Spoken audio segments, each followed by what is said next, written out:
আসসালামু আলাইকুম রহমতুল্লাহ। আমরা যারা এখানে অবস্থান করতেছে সৌদি আরবে, বিভিন্ন দেশের মানুষ, বিশেষ করে বাংলাদেশি ভাইদের জন্য অনুরোধ, মক্কায় হজের অনুমতি ছাড়া বা মক্কা প্রবেশের অনুমতি ছাড়া মক্কায় প্রবেশ করবেন না। আসুন আমরা সবাই এ দেশের আইন কানুন মেনে চলি, সুন্দরভাবে এখানে বসবাস করি, এদেশের আইনকে আমরা শ্রদ্ধা করি। এই জন্য সকল প্রকার আইন মেনে চলুন, সকল প্রকার সরকারি বিধিনিষেধ মেনে চলুন।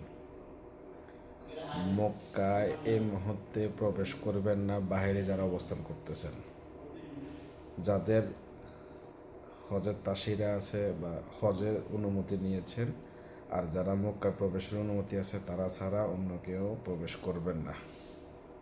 ভালো থাকবেন সবাই। আল্লাহ হাফেজ। সালামু আলাইকুম রহমতুল্লাহ।